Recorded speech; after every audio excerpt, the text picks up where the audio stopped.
Hello Quakers and welcome back to the Quake Pro League, and we have got another match for you here. It is between, I believe, it is CNZ and spart1e coming up next. 40 with me, and he's just come off a mammoth series. We've just seen Rafa finally taken down in the first time since, what, must have been 15 months now, something silly like that, and Avik was the man to do it, so there we have it. He's finally going to be progressing into the losers bracket. We might even see him on the B stream at some point, believe it or not, which will be a bit of a shock horror for us here, just trying to take it all in. 40 still doesn't know what on earth's going on. He's not able to think straight after that series, but we have to move on anyway. And how do you feel about this next series coming up between CNZ and spart1e? I can't even, I don't know. I can't put into words what I just witnessed, but the show must go on, Lethal. CNZ versus spart1e. This is going to be another knockout game.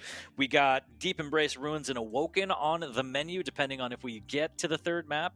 First off, it's going to be Strog versus Doom on Deep Embrace, CNZ on the Strog, spart1e on the Doom.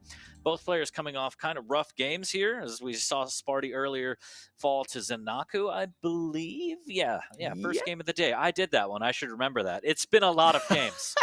We'll see. We'll see if spart1e can clap back and kind of keep this run throughout the finals going. But again, the loser is done. This is going to be it. Quake World Championships Day 2 will be the end of the line for one of these players. And more games the merrier. We're going to be starting off with CNZ POV.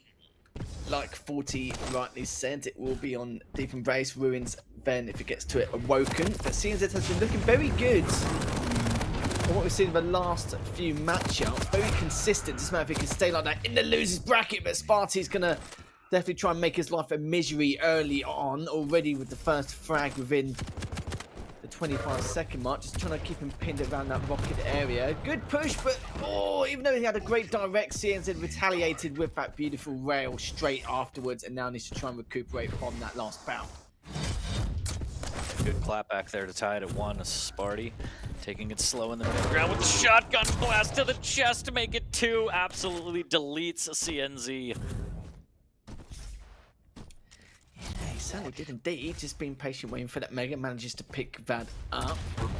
As spart1e, as he's running straight in, CNZ had the angle, but wasn't able to cut him off there. But the Beaker comes out, does a huge amount. That should be enough for CNZ. Does it with flair, with that rail 40. Great stuff. And now managed to get a free heavy out of it. So just waiting to see where spart1e's going to turn up next. As CNZ's going to play this passive. Just taking a note from Base's book just to see what shenanigans spart1e's going to be up to. But actually had his back turned, they're still able to almost take him out there. Did a huge amount of LG, has to back away, needs to leave the Mega, hoping that he doesn't get chased down by spart1e, which he has not. But as I say, that did consume that rail over that jump pad. Great rail there. CNZ, and he plants him with another one. CNZ heating up, saying, I have a rail of my own, spart1e. I know that you can connect a lot of them, and so can I. Progressing through the murder hole here. spart1e has a bit bigger of a stack. Just can't land the LG though. Stack's about even, and then a rail again. CNZ almost hits another one. spart1e's got to be careful, fakes the jump pad and makes his escape. Yeah, it looks like CNZ hasn't really changed much since yesterday in terms of consistency. He's only 64 HP, but I was very patient with that Beaker to try and get as much value out of it as possible. Oh, he fumbles to jump, it's going to go for it again, manages to pick up the heavy eventually. Only wasting a few seconds, but hopefully for him it won't cause too much of a misery for him. Both of them going for that tickle on the tri-bolt, but probably more than a tickle actually. It was 54 damage done with the last one. He connected and had to do a little bit of LG as well to hit it another 30, and this is looking very good for CNZ. If he manages to keep this up, spart1e manages to survive as CNZ picks up those 2 health bubbles just to keep himself stable. Going for this push for the heavy, having to take more tri-bolt damage, has actually decided to just take out his own peak and see if he can fit in the rail later on, but having to pick up his 2 health bubbles once again, trying to recuperate. But spart1e's looking pretty good considering the circumstance he was in just now. Good first rail for spart1e, hit the second, no he does not, and CNZ just pushing in with the shotgun. Going to be following in with the shoddy, but actually comes up with a nice clean rail once again from CNZ. Really nice play there from CNZ, and as Chad has already done the quick maths, Lethal, the winner of this will go against Rafa. Ooh, quite the prize. Quite the prize. Oh dear. Yeah, not something you really want to think about. It's An kind of angry Rob, who's going to be in lower bracket for the first time, and as you said, ages. So shotgun from around the corner won't land, but one more up close and personal. CNZ able to bury spart1e with the buckshot, 5-2, taking the lead by 3. Yeah, I don't even know if that's in the back of their minds right now. I don't know if these players are able to watch the other streams. They should just be focusing on their games. But right now, CNZ is playing a great game. And as I say that, I've damned him to the pits of hell. Sync error took another one. Great rail from spart1e to send him into the ravine now. And off the spawn, the LG is the peak going to save his life. Good defensive play from spart1e into the rail. Gets the frag as well. spart1e heating up. Yeah, they probably haven't checked the bracket, and if they did, I think they could be demoralised going into this matchup. Already doing a fair amount of damage with those 2 rockets earlier on. spart1e taking a bit of damage from that rail, and again from CNZ looking very good, and that was beautiful once again from CNZ. 3 for 3 with decent drive-bys there, and again trade comes out from the Berserk and the Super Nail Gun. spart1e now just pick up that light, heading straight towards the heavy. And CNZ already standing his ground, letting them know that is his turf. Not to be messed with. 70 from that last tri-bolt. And again, great tri-bolt damage from spart1e, looking very solid. And we talked about CNZ consistency in the past. And don't get me wrong, he is still highly consistent. And spart1e, the only problem he's had the last 3 months is closing out a lot of these series. He's been taking maps off some of these players, but not really finishing his food, but hopefully be able to do it this time around, or else he is out and done for in this tournament. What a rail follow-up there from spart1e. So relentless with the damage, tied at 7 now. And yeah, let's see if spart1e can finish off his food. First, he's got to get in the lead here. The LG might give him that, and it does, as he breaks ahead. But he's still hurting here. It does get the heavy, needs some health. CNZ susses it out properly. There's the peeker around the corner, putting spart1e in a hell of a position here. spart1e is able to deal with the peeker finally, but he's so weak, Lethal. Certainly is indeed. Again, good tri-bolt damage. Oh. And spart1e again, keep him on the spawn. 1 rail should be able to do it. That last rocket did miss, but I must say, spart1e, from what I've seen so far this tournament, has had the most effective tri-bolts I ever seen. Yeah, sure, use it to feed yourself information or do a bit of a sprinkle here and there, but yeah, it's ridiculous from what we've seen from him so far. 45%, 528 damage already with the tri-bolt. Just great weapon selection from spart1e all round. We're seeing a lot more of that over the last couple of minutes. And now things are starting to escalate a little bit faster than CNZ would like to see here. Good first rail, and he's going to be a little bit patient with the second. Not going to happen, just manages to avoid that peeker. Left on 80 HP, but still, CNZ has a few minutes to try and recover and maybe even make a comeback. We'll have to see. Yes, spart1e slowly sliding into his power stance here as he has a 4 frag lead. CNZ up against a good rail to start it off. Might be able to finish this off with 225. spart1e does get out of rail range. Mega goes to CNZ. spart1e goes up the jump pad. Again, as you mentioned, more tri-bolt from spart1e. There's the LG around the corner. Gets the jump on CNZ and gets the frag. What a play. Certainly was indeed. spart1e almost solidified this first map win. It's just a matter of time. Great damage on CNZ, and these rails, not even just from spart1e, just both players in general have just been clutching up massively. spart1e is just doing this, just trying to stay alive. Good 78 from that last rocket, hit the rail earlier on, and taking an element of caution from these peekers, which CNZ is just spitting out on top of spart1e and having to back away again. Zed on 13 HP, but that's good damage from spart1e, which means he can trade if he likes to, but not if CNZ is going to dish out these spawn rails just like that. Picking up the heavy, just trying to recover once again. Has 2 minutes 10 to spare here, 40, and shows a bit of life, but I'm too sure it's going to be very difficult for CNZ to come back in this. Definitely going to be difficult here as he's picking up the items, but he needs to pick up the pace. Both players about dead even on item control, 14 apiece, split between the heavy and the mega, and light's a little bit in favor of spart1e here as he's picked up 5 more of those, but he's also just railing so much more, it feels like. Hitting up the clutch rails that he needs to keep CNZ out. Make sure that he can't aggress a spart1e hanging by a thread, really. Doesn't have any armor to his name. There's the rocket ship from CNZ. Beautifully done to grab the heavy. Makes his way over the mega a bit too late. Gets the drop, but spart1e pixel perfect precision on the LG to do massive amounts of damage. Oh, and he's gonna punch the peeker. Sometimes you just gotta get your hands on the peeker, Lethal, and CNZ comes out on top. Smacks him in the face with it. If that's not in the top 10, I don't know what can be. He had so much patience with that beaker, and I don't know what it was. It was like someone trying to punch out a pinata or something. Do you know what I mean? It just couldn't be asked to use like one of those poles like to try and whack it down with, and instead just decides just to punch it down and still misses. Sometimes you just gotta wrangle a pesky peeker with both hands, Lethal. I don't know what to tell you. 9-13 as spart1e still has the 4-frag lead. CNZ needs 4. Good damage with the LG. spart1e might be able to hit a fadeaway rail to keep himself in it. Tri-bolt instead. Rail. CNZ again with the peeker trying to make it rain. Doesn't get the damage, but he doesn't get the frag as spart1e still just too strong with the stack here. CNZ up against it, 14 HP. Dire straits here. He's only got 25 seconds to work with, and down he goes. spart1e with a great rail. That should seal it, Lethal. It looks like spart1e's going to take map number 1.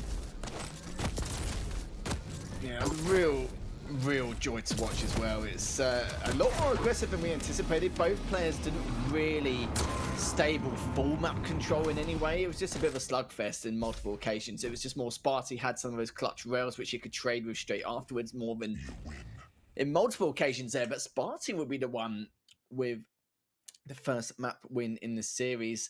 And in terms of percentages with the rail, both of them exactly on 47%. Actually, both of them hitting 17 out of 36 there. So it just shows how much effort it had to take in order for one of these players to try and move away from each other from that deficit. I was expecting more CNZ considering what we've seen from him yesterday. Put up some great fights against Cypher, CNZ. Bit of what we saw from last year's QuakeCon where CNZ just came out of nowhere after winning that relegation match. And I still think he has a bit of life, you know, a light end of a tunnel for CNZ. Depends on which map is coming up next. And speaking of maps, I'm going to have a quick gander now because we are going to be having, because I haven't got it up, 40, it is going to be Ruins have been awoken. So I got you. Yeah, Lethal. I know you have. I know you got my back. You're a good boy, for you. Always. Very good with my hands, Lethal. Eisen versus Galena. CNZ on the Eisen. Galena for spart1e on Ruins. Could be potentially CNZ's last map of the tournament again, up against it down 1 early in the set. So we'll see if he can clap back and send us to a third. But it's been a hell of a day so far, Lethal. A hell of a 2 days, really. I mean, we saw the first day exit from Cooler. Bonkers, Rafa in the lower bracket. What year is it? And now potential for CNZ to also make his great escape and be sidelined from the Quake World Championships. Yeah, who else was it as well? Nosfer knocked out the first round of losers, and I did feel sorry for him, really. I can't remember on top of my head who he played against first in his winners bracket. I'm just going to have a quick check now. He I'm not sure. he was the one, he was upset by CNZ, actually, I believe, and then had to play Dahang straight afterwards. But poor Dahang, though, let's be real, he had to play against Cooler first round, then he had to play against Arik straight afterwards, and then straight away into the losers bracket, he had to play against Nosfer. It was... I feel for the man. He's had a hard road. The most heartbreaking thing about Nosfa is I think he didn't put up a map. I think he went down 0-2 to CNZ, and then just you said to hang, right? And I'm pretty sure he hadn't put up a map. I could double check that. I might be wrong, but it's just a weird weekend of Quake. The level of talent is just skyrocketing. Everyone's playing so well. I mean, these players are bound to go home sometime. It's just sad to see, but yeah, definitely some upsets this weekend. You know what the problem is, for you're just always right. Because I've just checked and you were spot on. You're on the money. I don't know how you do it. I just make it up and pray I'm right. I don't know what it is. That's part of the Beakbeard charm, Lethal. But we're going to get into map number 2 right now. Starting off on CNZ. All of the pressure on him as he is trailing by a map in the series. spart1e looking to try and put this away in 2 and move on to the lower bracket to potentially a very angry Rafa. Yes, who's going to feel Rafa's wrath? Well, you know, we're going to find out very shortly, as like you said, CNZ's going to try and get that clean sweep to see if he can whip out the old broomstick, but spart1e's going to be looking for the clean sweep himself, so we'll see what can be done. Already a little bit of damage. Let's pick up the heavy. I feel like this is going to be a bit more slower paced in comparison. It just depends on how CNZ wants to keep these totems in check. As you can see, one's already in that back courtyard. CNZ now just being very patient, just biding his time. He knows how aggressive spart1e can be, so he probably feels like spart1e will come out guns blazing, which he hasn't. He's taken the same route, really, the same routine in terms of playing a much slower game in comparison. But it could be because of the fact that, you know, no frags have been on the board. It can happen on Ruins during the first few minutes, so we'll see what occurs. Gentleman's agreement here for both of these items, but yeah, pretty stable, pretty standard from what we've seen so far. Slow and steady does it here. CNZ making his way towards the middle of the map. Doing a good job of checking every corner, making sure spart1e doesn't get any cheeky totems going. Rockets around the corner, knocking spart1e off. So now it's just a matter of CNZ to dictate exactly where he wants to try and fight for, knowing that both items are coming up shortly. Heavy looks to be up first, just slightly before the Mega. Yeah, both players not playing defensive, they're just trying to get that advantage in terms of audio cues and then see what they can go from there straight afterwards. But it's all about that positional advantage as well. 2 minutes in, CNZ is going to headbutt into another totem, but at least it's cleared one way or another, just to stop him from getting that overstack. Just going to really quickly check spart1e's POV. So he only has one totem up. It is early days. We're looking for that overstack, but will not get it yet. But CNZ does know that he'll be heavily reliant on these hourglasses. Good rail just to add a little bit of damage onto spart1e. As in terms of stack, CNZ is looking very good, and he knows that he will be prioritizing these lights for the time being, as CNZ now just trying to get some kind of control. Misses that rail, but spart1e will be closing up that first frag. Great start from him, picks up the light and didn't really take any damage at all from that last engagement, which means it can continue piling on the pressure onto CNZ. Heavy's going to be up, and he's making sure that he tries to do damage if CNZ shows up for the Mega, but instead gives up the heavy ops for the Mega, which is a little bit odd considering he's playing Galena. Usually you want to see the totem stack and the Galena play towards the Heavy since you have a pocket overstack, but nonetheless, spart1e still in the lead by one. Big rocket into CNZ's face there, sends him packing. This will be the overstack that we were talking about, Lethal. So now spart1e might be able to play more towards the Heavy as he grabs the light out in the courtyard, and Heavy's going to be the first item up as well. spart1e just peeking over the edge, but again, conceding and just opting to play for the Mega. Yeah, he certainly is indeed. I just can't believe how the pace has just changed so much compared to the first one. It is Deep Embrace, of course, and spart1e continuing the trend with the amount of tri-bolt damage he's going to slowly collect. Just trying to see what he's going to be up to now. Of course, he's going to be prioritizing the Heavy, considering he's got the overstack, but you can see so far CNZ hasn't really found the additional totems which have been in place over the last couple of minutes. He will do eventually. It depends how spart1e wants to position himself in terms of keeping him away from these totems. But I like this from spart1e, just calm, collected, waiting for him to come into these choke points, especially for the Mega. And once he does, he does find one at least, but it doesn't change the fact that he will have an overstack coming in. And if he goes through that telly, that's going to be a nice amount of damage, especially with the rocket straight afterwards. That's all the totem comes just like that. I think I jinxed it. Oh, and an amazing rail from spart1e, but again, it doesn't even show up for the Heavy in terms of damage after the pickup. Completely content with playing this side of the map, playing very slow and holding on to this one frag lead, and could catch out CNZ as he's just flying by. He's going to eat so much LG. Great rail on the way out for CNZ. Putting on the emergency brakes before that tri-bolt, as that could have taken it down at CNZ, but instead spart1e and CNZ will retire to their quarters and try and restack. And again, is spart1e just going to concede yet another Heavy? spart1e's got one Heavy this entire game, Lethal. Items completely flipped from both players as they're just not willing to try and attack each other's item. Well, sharing is caring, 40, but yeah, it doesn't look like it this time round. Halfway in, still 1-0 in favour of spart1e. Oh, he's actually gone round him. I don't think he even predicted that at all in the sliders. He's going to get away for dear life, but it did do a fair amount of damage, maybe enough just to keep CNZ away. Oh, this is not looking good for spart1e, and that's it. CNZ does tie things up. It took a little bit of time, had a lot of patience, but got it in the end. He's actually done a fair amount of rocket damage, but like you mentioned before, took way too much. Wow. Oh, great prediction from spart1e, man. Maybe I've just heard him, or maybe just assumed he's going to go towards the Mega, but this is exactly what spart1e was after. 4 minutes left now, and it looks like he could be on the verge of taking the series. I mean, it took CNZ about 5.5 minutes to get that first frag on the board because spart1e's defense was so strong. And right after that, couldn't settle. spart1e gets that frag right back, maintains the lead, taking a lot of damage here as he's trying to play for the heavy, but it eventually has to concede it. Just work his way back to the Mega. The question is CNZ going to be able to attack in time? And it looks like he's diving in and actually pushing spart1e off. So full map control goes to CNZ, and now it's hunting time, Lethal. It certainly is indeed. Oh, this is not the best of starts here in terms of time wasting, but he has no choice. I think CNZ does know, sorry, spart1e does know that, yeah, he can't win this by 1 frag, even with a few minutes left. And spart1e does pick up the heavy. That was the perfect time for it.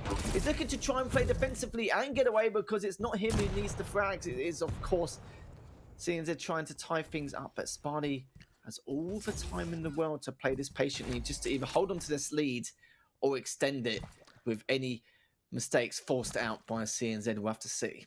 That was just incredible play from spart1e. He took a piece of string, tied it around CNZ, and said, I'm going to kite you around the map and take all your items from you. And now he can go back to this defensive style of play where he concedes the heavy, but again, he's okay with this. He's maintaining high ground. He should be able to play for the Mega. But now that he's dropped down to the courtyard, a little bit more peculiar here. And now I am afraid that he might have even backed himself into a corner, both literally and metaphorically here, as CNZ's going to drop and just jump over the machine gun towards the telly. So spart1e going full defense, Lethal. He's just going to try and run this clock out right now. In some ways, I don't blame him, but at the same time, I can't imagine him doing this for 2 minutes, 15 seconds. If he does, then we'll have to announce him. Indeed. Yeah, we'll have to announce him as hide-and-seek champion or something, because that would be remarkable. Just taking a leaf out of Base's book here. And yeah, Base will be proud if he was... if he's watching this. 2 minutes left. spart1e, not gonna lie to you, is doing a good job, but in the end, what can you do here for you? You have to play on the defensive until you can do enough chip to then take the items afterwards. And after all that projectile damage in Min gets taken out in the end from that ring out, and you couldn't make this stuff up for you. Looking very good for spart1e here, but at the same time, look at the stack difference. Oh no. CNZ up against it, 130 left. And is the ring out going to be the last frag taken in CNZ's, well, not career, but Quake World Championship run here for the Stage 3 finals of Season 2. Good rail, 30 HP. spart1e on the run now, just missed out on that rail.